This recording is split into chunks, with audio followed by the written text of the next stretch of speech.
আমরা আগে আমাদের একটা ভবন ক্লাস করতাম, সেখানে অনেক ভালোই ছিল।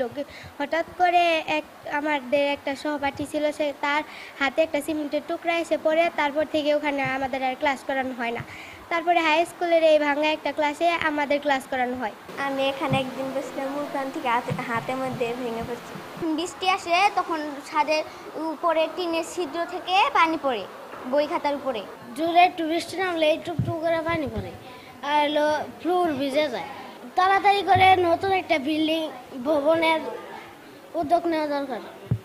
আমাদের যে অবস্থা, আমাদের ছেলেফেলে যে এনে আমরা যে দেই খুব রিস্কের পর, কারণ এই কোনো সময় দেওয়া যায় হঠাৎ করে মাথায় পড়ে। সম্পূর্ণ দোষ হলো ইঞ্জিনিয়ার সেকশনের, কারণ ঠিকাদার তো চায় যে ফাঁকি দিয়ে তারা কাজ করার জন্যে, মানে ন্যাপস্যাপ দিয়ে যারা তাদের যাতে টাকা সেভ এই চিন্তা ভাবনা করে। কিন্তু এই শয়তানারা, এই ইঞ্জিনিয়ার সেকশন, এরা এগোখানে পার্সেন্টেজ দিতেই হবে। তোমরা কাজ করো বা না করো, আমাকে টাকা দিয়ে নেবো, তোমরা জামুনে তাই করো।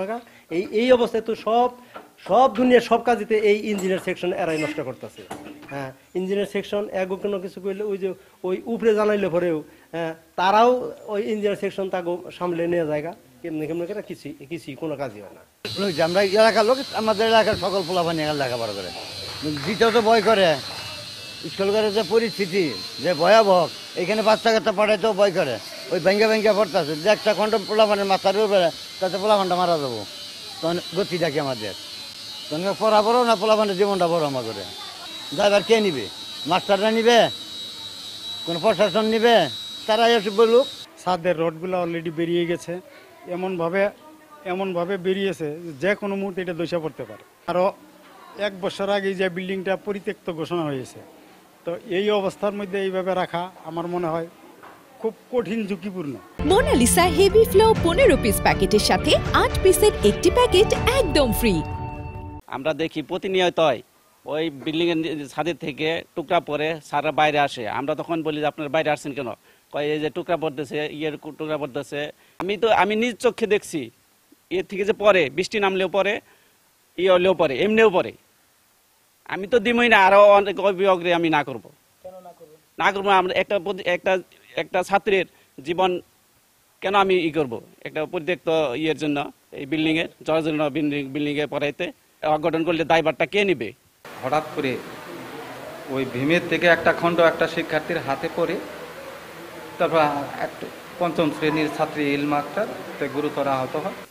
সার্বক্ষণিকভাবে আমাদের মনে একটা ভয় কাজ করে যে কোন সময় কি একটা হয়ে যায়। এখন আমরা ছোট ছোট কোমলমতি শিশুদের পাঠদান করি। এখন ওদের যদি একটা কিছু হয়ে যায়, যাতে আমরা তাদের যে অভিভাবক, তাদেরকে আমরা কিভাবে জবাবদিহি করবো? জবাবদিহি তো আমাকেই করতে হবে।